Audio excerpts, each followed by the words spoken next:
Welcome to Haunted Talks, the official podcast of the Haunted Walk, offering ghost tours and paranormal adventures in Kingston, Ottawa, and Toronto, Ontario, and online experiences to anyone in this mortal realm. My name is Jim Dean.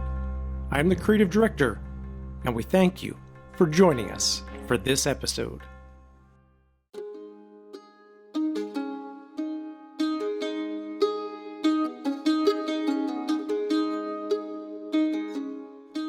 Recently, I've been doing a lot of research in preparation for a new kind of paranormal adventure that we will be launching this summer. I've been thinking about all of the different ways humanity has attempted to wrestle with the paranormal. From ghost hunters to mystics, from storytellers to scientists, and all points in between. My research led me to a book entitled The First Ghosts, Most Ancient of Legacies, written by Dr. Irving Finkel, who I discovered is the assistant keeper of ancient Mesopotamian script, languages, and culture in the Department of the Middle East at the British Museum, where he specializes in cuneiform inscriptions on tablets of clay from ancient Mesopotamia. Serious credentials. In the book, he demonstrates how ghosts have not only been part of the human experience from our earliest moments of recorded history, but how, in those ancient times, ghosts were taken for granted. I quickly reached out to Dr. Finkel for an interview and was thrilled when he accepted our invitation. Not only is he an expert's expert in terms of ancient writing, but he is a wonderful and playful storyteller we are extremely lucky to have for a special two-part interview.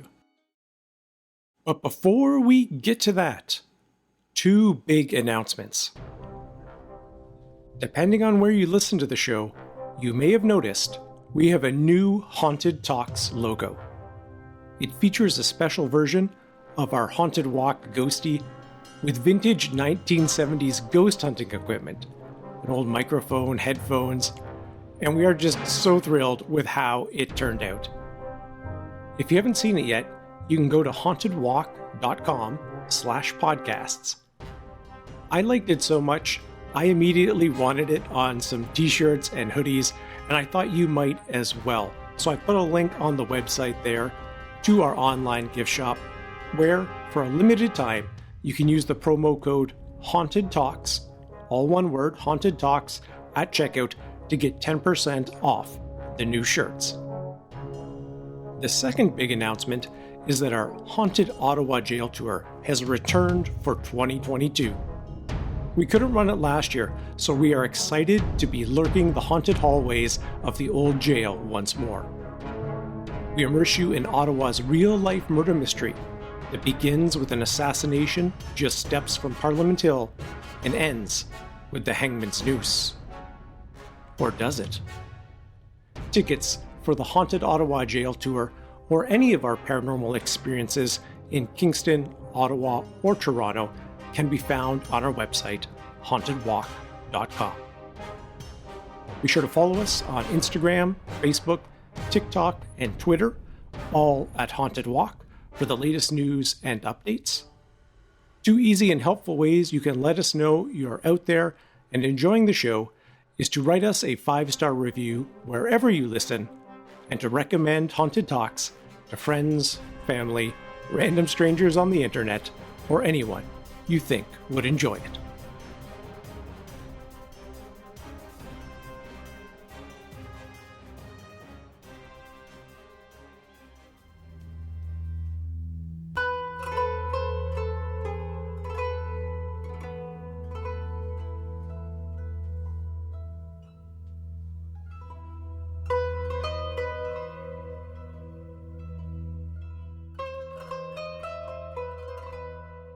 Irving Finkel, welcome to Haunted Talks. Very glad to be here with you. Lovely. In your book, The First Ghosts, you carefully set out to explore the very first written accounts of ghosts. And to do that, your primary source material is cuneiform tablets. Could you explain to us what those tablets were used for and why they are so important to our understanding of the ancient world? Right. Well, the culture we're talking about is that of ancient Mesopotamia, which is the terrain between the Euphrates and Tigris rivers, which the Greeks called Mesopotamia, and we call Iraq. It more or less corresponds to modern Iraq.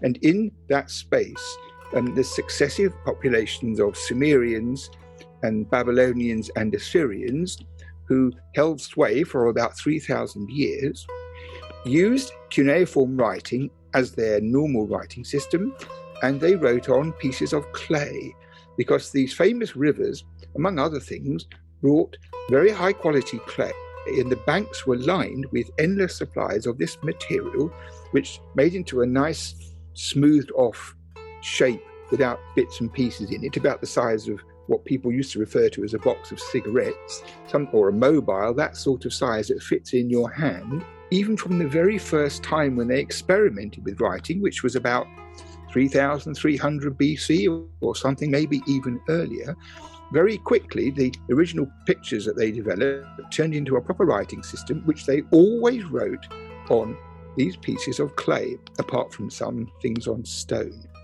Now, the thing that makes it so remarkable is this. If they'd written on parchment or wood or things of this kind, they would have perished. But clay, which you would never think would be such a suitable support system for writing, has the quality that it lasts in the ground forever. And that means that a very high proportion of the day-to-day writings, like letters and bills and contracts and marriage arrangements and things like that, or literature, like the Gilgamesh story or hymns to goddesses and things like that, or history, government edicts, mathematics, magic and medicine, all those genres of literature which you would easily list if you made a modern list, were written on these pieces of clay which hardly ever got destroyed. In the 19th century, to cut the story quickly, when they excavated these sites in Iraq, they very often found sometimes one or two tablets, sometimes 1,000. One tablet on its own is not necessarily hugely informative, but when you have an archive or bulk archives or a library or something, then this unappetizing looking stuff, which most people hardly ever see an example of, turns out to be the most spectacularly miraculous window into the whole of ancient life. So the ghosts, which is what we're supposed to talk about mostly, is only one corner of all other aspects of life which are illuminated in the same way, because although it's a funny looking script, it was properly deciphered in about 1850. So we've had a long period of time to read these things, and today lunatics who spend their time reading these ancient writings, if they've practiced, have good teachers and they're determined, can in the end read a tablet more or less as you would read a newspaper. So it's a very exciting thing. And in the British Museum where I worked, we have about 130,000 pieces of clay, about the size of a mobile, a bit smaller, sometimes much bigger, with all this marvellous stuff on it. It is an extraordinary thing, and most people go to the whole of their lives without even seeing one of these things or knowing anything about them, but they are fantastic. I find the concept of a library of tablets to be quite captivating. When we talk about these discoveries that were made and how these tablets were stored at the time they were used, was it literally like libraries, repositories of all these tablets in one kind of central place, or would they be scattered around in different areas? Well, it varied. If you were a merchant, you'd have a lot of documents to do with sales, and when they were past their immediate need, they were often kept in baskets or in clay jars, say in a cellar or something like that. And private individuals probably would only have a few tablets where they would keep them wherever they fancied. But there are libraries, temple libraries, and in some cases royal libraries, and one or two spectacular finds have been made. So, for example, about 20 years ago, the Iraqis digging at a site called Sipar which is in southern Iraq, took up a pavement, a courtyard, and underneath there was a subterranean chamber, which was a library. And it was a four walls, of course, and in the walls there were niches, a bit like, if you remember in the old days, buying long-playing records, 33 RPM records. In the record store, they were kept on end in niches in the wall, and you went through them and you took the one you wanted. Well, they had the same sort of arrangement. So once in a while, maybe 1,000 or more tablets are found as they were left, and they are a library in the sense that they're not just random things put together, but sometimes they belong to an astronomer or an astrologer who collected documents that will be helpful for their profession. So if you find a library, it tells you a huge amount all in one go. It is not every day that this happens, but it's not a lending library where you'd go on your bicycle and take a tablet out for the weekend with a deposit. That didn't happen. They were closed libraries, because one important thing is that in this culture, most people were illiterate. This is a very odd thing to remember, but all the people in the country, the farmers and the workers and the irrigation people and all the normal people, probably had nothing to do with writing. And it was an urban thing, and either the people who surrounded the king or the priesthood or other professions of this kind, they were literate and they had their records. You write that one of the best ways to understand Mesopotamian beliefs about ghosts and the afterlife is to look at burial practices that were used. And we can do this by combining information from the tablets with what archaeologists have discovered at burial sites or kind of in the field. For the average or common family, what would happen when someone died? How was their body dealt with? What kind of rituals were performed? And what clues do they give us about the overall belief of ghosts, the soul, afterlife, those kinds of questions? The basic situation is that people definitely died in ancient Mesopotamia. That's one important fact. And we know that they had a strongly held and articulated idea about an afterlife. Leaving aside kings and people of this kind and people who lived outside where we don't know anything. Say you have a comfortable sort of merchant family from about 1800 BC, something like that, in a place like Babylon or Ur, one of those sorts of cities. And we have, thanks to the tireless work of archaeologists, sometimes very interesting excavations of private houses. So in a setup like that, you would have a complex of structures around a central courtyard. So initially you'd have a family house, so there'd be a father and mother and a certain number of children. But the thing is, these sorts of units tended to grow exponentially, so that if you were a lucky man and had 3 strapping sons, and then they found fine wives, they would come all together and live in the same premises. New bits would be built on. And so you'd have eventually a grandfather who had quite an empire under him of sons and daughters-in-law and nephews and nieces and everything. And where necessary, they extended the property. So sometimes for quite a long time, one family would live in this sort of setup. Now, this is not unknown in the modern world, but we're talking here about 1800 BC and Babylonian people. So when somebody died in such a family, there were 2 things that happened. Firstly, they had to carry out some certain rituals to allow the part of the body, which was not the body, to be liberated. See, the thing is this. They had the idea that what we can conveniently call the soul, and once it vacated the body, was supposed to go down to the underworld, which was down there. It's a very important matter. So everybody knew that bodies fall to pieces and rot, so they were buried, and often they were buried under the courtyard of this great domestic structure. So sometimes they were just buried in a dugout grave, and sometimes even there'd be a vault where successive persons could be laid as they passed away, and their successors came and took over. So the bodies would be buried like that, but the belief was that the invisible component of a human being, it was supposed to go down to the underworld and stay there.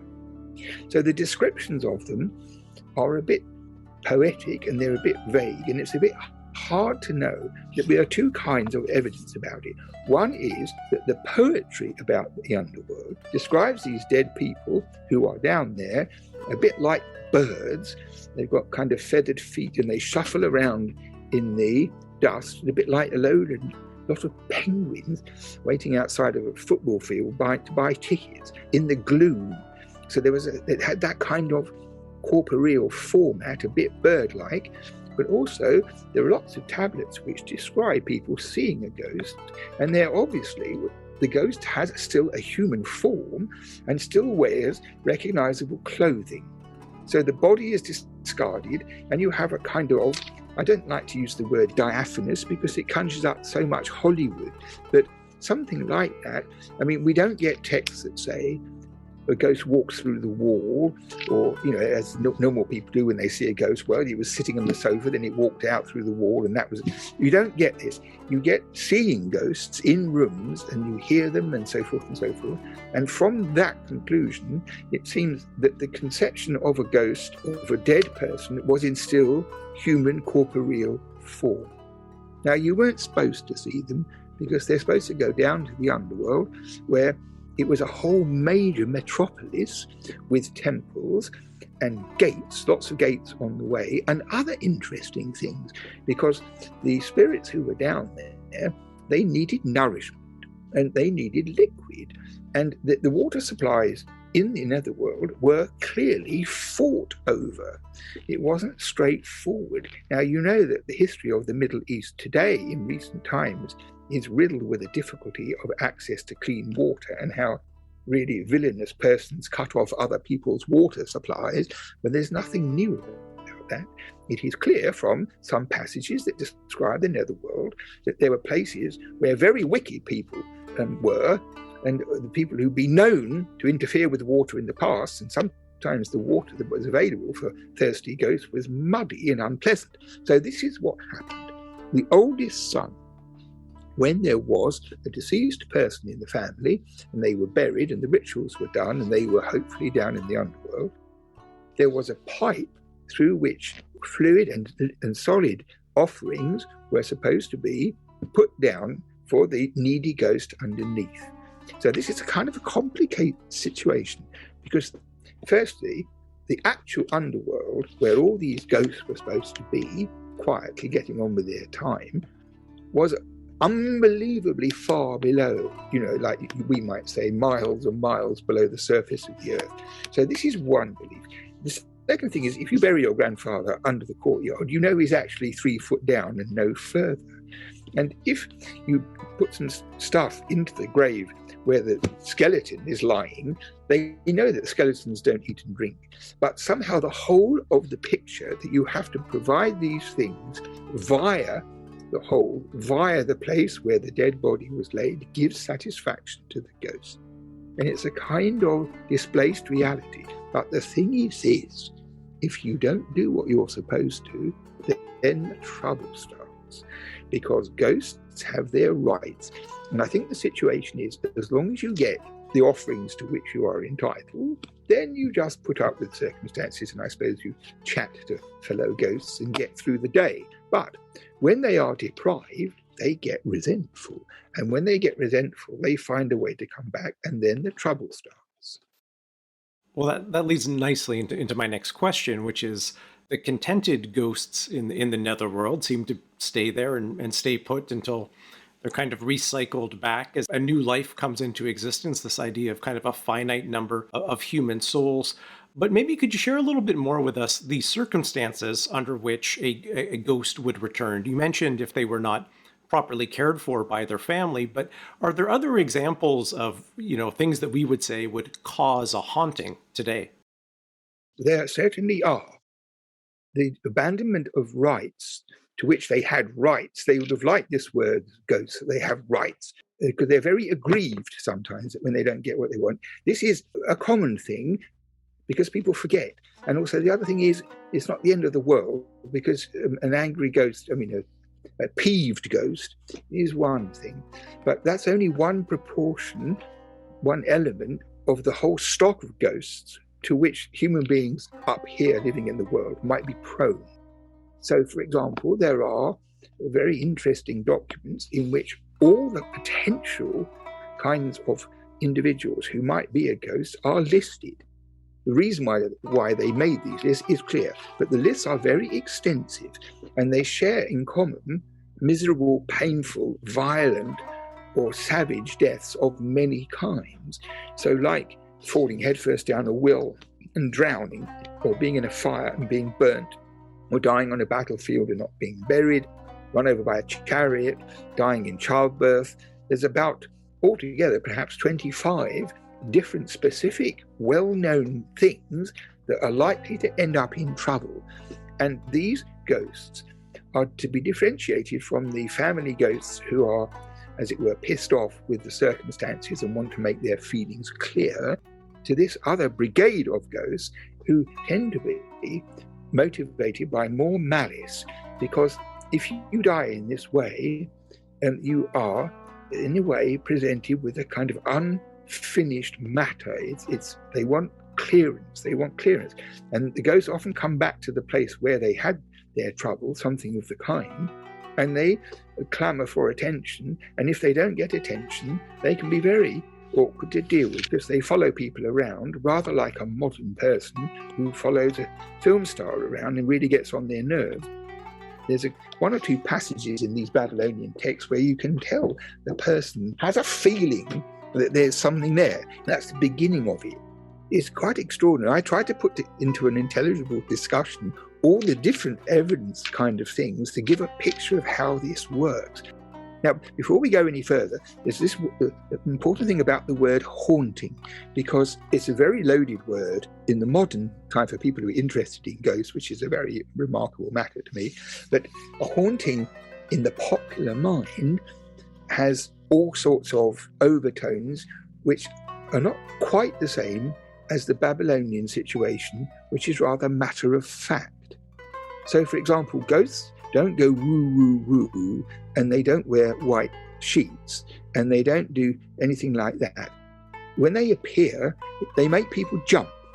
I wrote in this book that it was a little bit like when you see a mouse in the house, it makes you jump like anything when you first do, and then it's a complete pain in the neck because you have to do something about it and get somebody in and things. But the situation, the crucial situation in which this stuff I've been talking about is settled, and all the other information, there's a lot of different sorts of points about all this stuff. The significant thing about it is that it reflects a world in which ghosts were taken for granted. I didn't really think about this until I wrote this book, but it seems to me a very crucial matter, because obviously from your own experience you will know that in the modern world there are three basic categories. There are people who definitely believe in ghosts because they've seen one, and there are people who are scientists or say, I don't care what you say, I will never believe in ghosts, whatever you tell me. And then you have the agnostics in the middle who don't know. Well, we can forget about the agnostics. But the modern mind, educated, intelligent, scientific and everything, that confronts the question of ghosts in our world and in the world in general, is divided fairly sharply into people who believe in them and people who don't believe in them. And this is something you bump into on all strata of the whole ghost matter. Well, the crucial point, as far as I can see, is that simply is not what it was like in antiquity. You don't have a scene like you might have in a village in Britain where one person at the bus stop says, I was talking to my neighbour the other day and she said her cousin said she saw a ghost. I mean, I don't know how anybody can be so stupid in the modern world. I mean, we all know that these don't exist. How can anybody still believe all that nonsense? There's never been a conversation like that in antiquity, because all the persons in ancient Mesopotamia didn't either believe or disbelieve. They took them for granted. They were part of daily life. So that means that all the evidence that we have, at least as I see it, fits against that tapestry in the background. When I decided to write this book, I decided I'd have to do it with as much sympathy as if I was one of them. Because if you write about it from the wrong end of a microscope, you have to say, if there were ghosts, they thought this, and if there weren't ghosts, they said this, because it's irrelevant. That's not at all how it functions. And I think this is very important, and it bears very strongly on the modern business of seeing ghosts, talking about ghosts and writing about ghosts, because the fact is that the people who divide so neatly into these categories live in London and Manhattan and Toronto and places of this kind, full of very sensible and clever people who have very good ideas about everything else. But the greater part of the world in which we live still operates as it did in antiquity. Villages all over India, for example, if you turned up on a bicycle and said, "Oh, I'm working for the BBC, we're making a documentary about ghosts to see if anybody still believes in them. What can you tell me?" The first grandmother you met would say, "Well, get off your bicycle and sit down. How much time do we have?" And then you would hear narratives about ghosts from then on. It is a very remarkable thing that most of the people who talk about this stuff at all, who write about it and theorize about it, are oblivious to this principle, that in most parts of the world, people's minds operate in exactly the same way as they did in antiquity, say 5,000 years ago, without any appreciable shift in many, many directions. And this is one which holds sway. What seems to me absolutely fascinating is this. When writing this book, I met quite a lot of people, very sensible people, who told me they'd seen a ghost, and I see absolutely no reason to disbelieve them, but I've never seen one. I'm not, I can't say, but I just accepted what people told me at face value. And it is quite remarkable that when people, what you might call normal people, today in the modern world see a ghost, they don't tell anybody, because they are scared that people will laugh at them or ridicule them or stuff like that. Now, when you have a circumstance in which the discussion of ghosts is not a subject for ridicule, but in fact is an open discussion of ideas, it is incredible what you hear from normal people. I'll give you one example. About a month ago, I gave a talk about my book in a literary festival. And afterwards, there was a dinner for some of the speakers and some of the organisers. It was a very friendly affair. And this woman sitting next to me, she said, "It was very interesting what you said about all this ghost business." She said, "Something happened to me when I was a girl, which I don't normally talk about, but I'll tell you." She said, and one afternoon, she was in her bedroom, she looked out the window and she saw her grandfather walking across the lawn.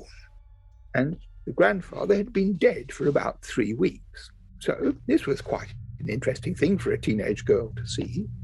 So she ran downstairs to tell her mother, and her mother was leaning on the kitchen sink, staring out of the window into the garden. And when her daughter came in, she said, "You're never going to believe, I just saw my dad walking across the lawn."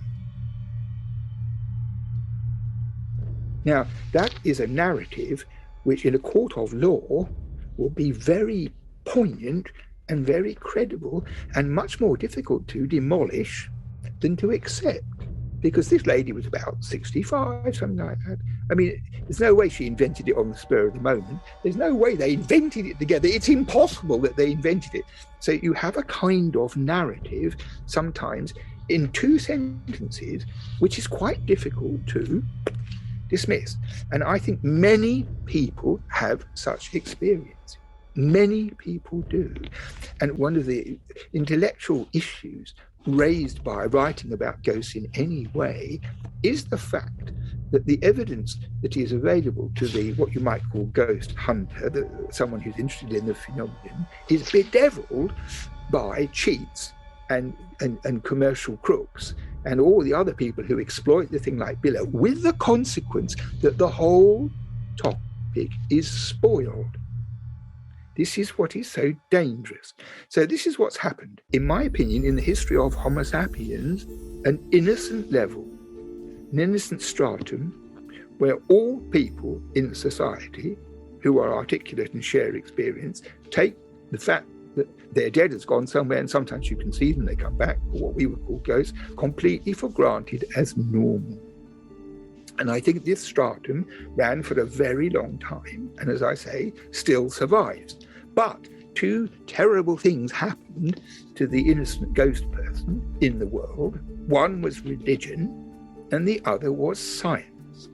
And these 2 things trampled all over the unblemished simplicity of the childish belief in ghosts and drove it underground in such a way that people will hardly ever talk about it.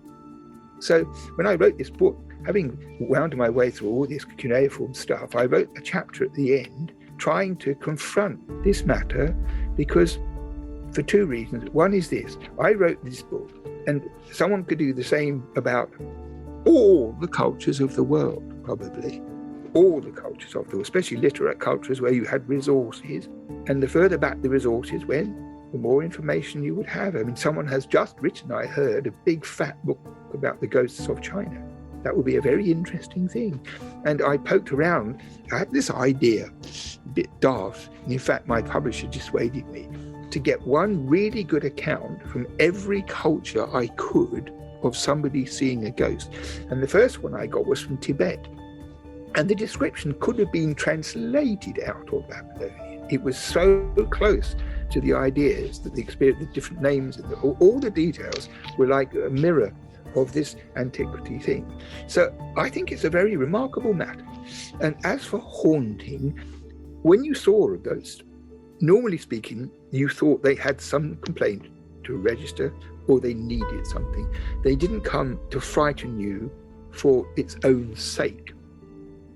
And the haunting thing and the clanking chains in hotel rooms and sonorous pronouncements of doom is not really something which derives from this ancient level, which is simpler and, as I think, more wholesome.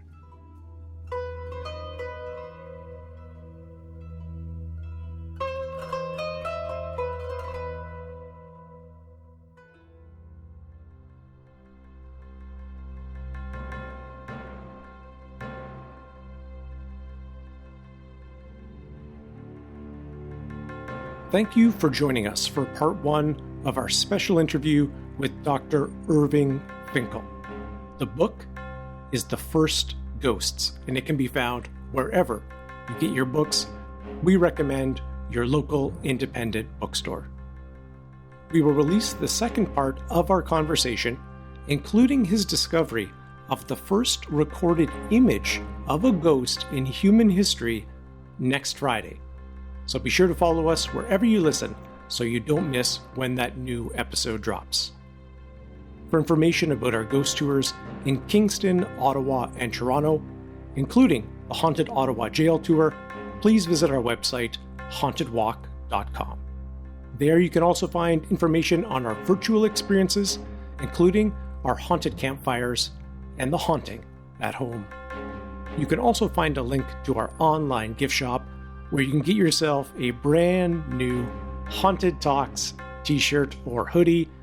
And don't forget to use the promo code Haunted Talks, all one word, at checkout to get 10% off your purchase.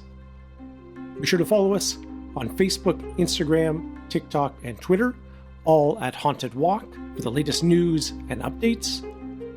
As always, a special thanks to our Haunted Talks team, including Michelle Dennis, our outstanding audio editor. Until we meet again, sweet dreams.